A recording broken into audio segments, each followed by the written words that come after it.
Okay, something very interesting happened just a few days ago. I got this text message from a friend. It said, "Bro, I'm thinking of investing in Quant Mutual Funds. What say?"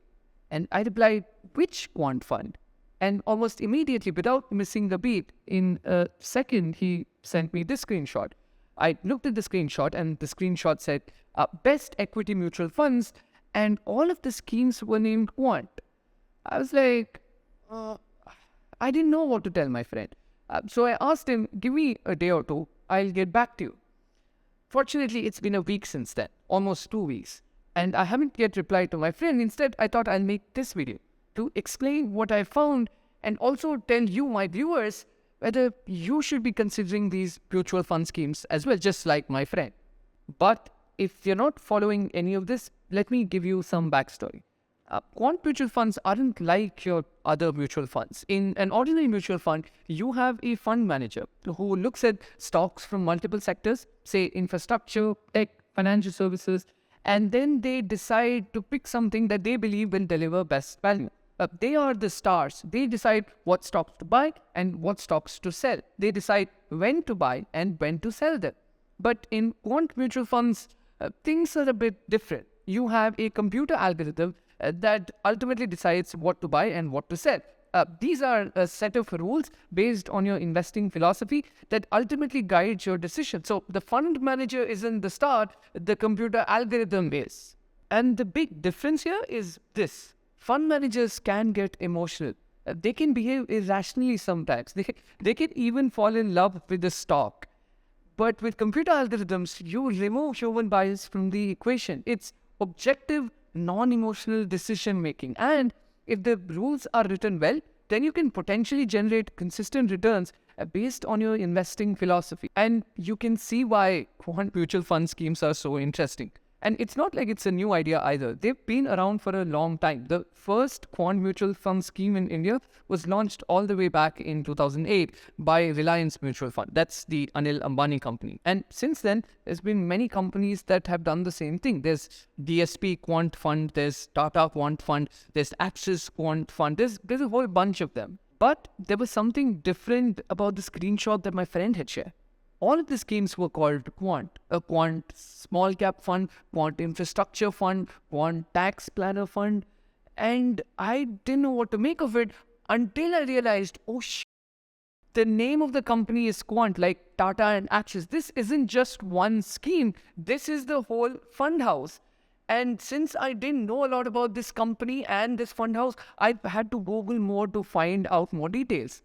I found out that the company was incorporated all the way back in 1996, but it wasn't called Quant back in the day. Instead, it was called Escorts Mutual Fund. And they weren't very successful. Despite being in the business for almost 2 decades, since 1996, they'd only managed to garner assets under management of about 200 crores. And it wasn't going anywhere until in 2018, when a man named Sandeep Tandon bought the mutual fund business. And he revamped everything. He changed everything about the company. He even renamed them from Escorts Mutual Fund to Quant Money Managers. And by 2020, he had everything set up. In fact, most of their schemes went live on online apps like Grow and Coin the same year. So by 2020, the stage was set and the return profile was already exceptional. And remember, 2020 was the year we had COVID lockdowns. The market had crashed 30 to 40%. And while it did recover by the end of the year, most mutual fund schemes did perform as well, except Quant. One of Quant's schemes, called Quant Small Cap Fund, in fact, topped the charts with 76% returns the same year. In fact, the schemes also topped the charts in 2021 and 2022. Imagine topping the charts in 3 consecutive years. I'm not sure if any mutual fund scheme has actually done that. And by then, people were also paying attention. They wanted to invest more money in these schemes, and the total assets under management went from 200 crores to 18,000 crores. 18,000 crores. That is insane. And so you have to ask, how on earth is this fund house actually managing all of this? How on earth are they generating such extraordinary returns? Well, before I answer these questions, I have a quick announcement to make. If you haven't done it already, you should probably like this video and subscribe to this channel. And while you're at it, also click the bell icon, no? Because from here on in, from the next week onwards, we'll actually be discussing very interesting things. New stocks, mutual funds, how to get better at managing money, and simply all things finance. And it's not just about explaining finance, it's also about sharing my perspective about building Finshots and having the startup, and also getting better at managing money, just how I found out the hard way.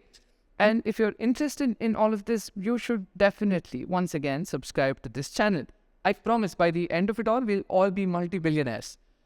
Okay, maybe not multi-billionaires, but we'll at least have more money than we did yesterday. All right? Okay. And with that, let's get back to the video. Anyway, how did Quant Mutual Fund schemes actually manage to pull off such extraordinary returns? Well, to understand this, I've actually read the scheme-related documents very carefully. And don't worry, we're not wasting paper. It's the first 2 pages that are printed. The rest is empty. It's just for effect. Anyway, I was hoping to read this document, trying to find something about their proprietary quantitative algorithms, about their models, etc. But I was wrong. There's nothing about that stuff in here. That's a trade secret. They're not going to divulge the details in these documents, and I had to move on. Next, I actually read and listened to interviews from Sandeep Tandon, the man behind the fund house, the man behind all of this success. And while he did describe how they go about buying and selling stocks, the most interesting thing I found out about the whole thing is that they spend nearly 100 crores in simply building and refining the model. That seems like a lot of money. And I also found out that they're not shying away from buying and selling stocks quickly if it means delivering better value. Now, if you don't know this already, remember that in the mutual fund business, if you see a fund manager constantly buying and selling stocks, fiddling with their portfolio every now and then, that's not a good sign, because most people will look at this and think that the fund manager has no conviction, that they don't know what they're doing. But Quant doesn't seem to care about all of that. If the computer model tells them to buy something or sell something, they'll do that, even if it's too quick. So I think that's also interesting. But once again, none of this fully explains the outperformance. Why is Quant Mutual Fund so much better than all these other funds, at least in the past 3 years? And I only had one thing left to do. That is actually see what stocks they've invested in, hoping that I would find my answer there. And that's when it became clear. Most Quant Mutual Fund schemes have done well because they've actually held a lot of Adani stocks. Take a look at Quant Fund. In 2022, it's one of Quant's best performing mutual funds. And one of their biggest holdings was Adani Enterprises. Adani Enterprises alone had doubled in value that year. And no wonder then that the mutual fund scheme performed so well. You can also look at Adani Ports as an example. Most Quant Mutual Fund schemes hold Adani Ports in substantial quantities. And since the stock has done well, the mutual fund schemes have also done well. That's not to say that they haven't done other bets. They've also consistently picked good winners. But a good part of their outperformance could be explained by looking at how they've dealt with Adani. And it also explains why other mutual fund companies haven't done as well as Quant, because they've stayed away from Adani stocks altogether because of corporate governance issues, which has become increasingly apparent with the Hindenburg report. So while Quant has been able to reap the benefits of having invested in Adani stocks, most mutual fund companies haven't been able to do so. And that kind of explains why there's such a huge disparity in performance when you compare to Quant versus all these other mutual fund companies. And that leaves us with one final question. Should you invest in Quant Mutual Fund schemes? And if yes, why? Well, here's how I would put it. I would never recommend most of these schemes to somebody who can't handle risk the same way I wouldn't recommend chili chicken to a vegetarian.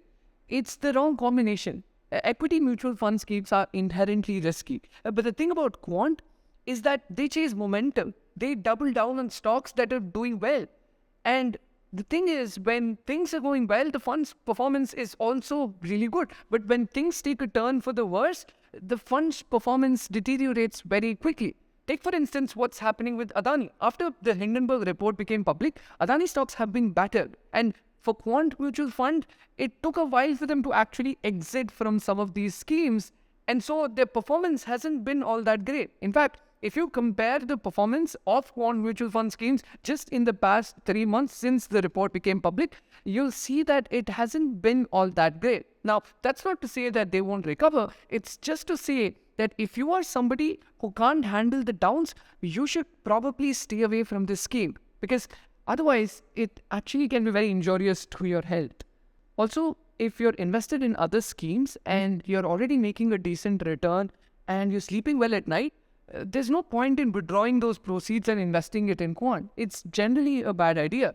Sure, Quant mutual fund schemes have done really well in the past 3 years, but return profiles aren't measured over 3-year time horizons. They're done over decades, minimum 5 to 10 years at least. And in that period, Quant's outperformance may not persist. Also, remember that today's high performers are tomorrow's losers.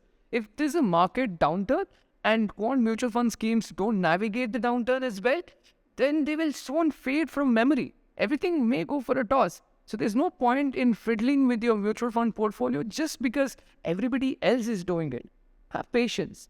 You aren't doing that bad. And finally, there's one other criticism about Quant mutual fund schemes. It's that when you are only managing a few 100 crores in each one of your scheme, it's relatively easier to outperform because you can buy any stock you want in any quantity you like, the same way your algorithms actually suggest you to do. But what if you're managing a few 1,000 crores in each one of these schemes and your algorithm asks you to buy a certain stock at a specific quantity, but you simply can't buy them because there's not enough liquidity. There's simply not enough stocks going around. What do you do then? Will you rely on the fund manager, or will you still try to figure out some workaround? Or will your performance suffer as a consequence? That's a question that Quant will probably have to answer in the next few years. But despite all of this, if you still have money lying around and you're actively considering investing in one of these Quant mutual fund schemes just like my friend, well, here's my advice. Here's what I would do myself. I would probably never invest in a fund like, say, a Quant small cap, because I would never invest in small cap companies myself. I prefer sleeping well at night. I prefer not losing money. That's just the kind of investor I am.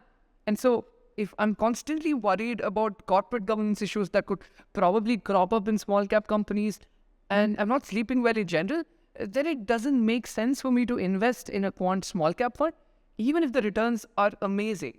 Instead, I would probably pick a scheme where a bulk of the allocation is probably made in large and mid-cap companies, because that's just the kind of investor I am. Like I said, I prefer sleeping well at night. And so if you are still confused about whether you should invest in a Quant mutual fund scheme and you're actively considering one scheme over the other, you should probably ask yourself the same question. Are you a daredevil or are you a monk? Are you just happy sleeping well at night? You tell me.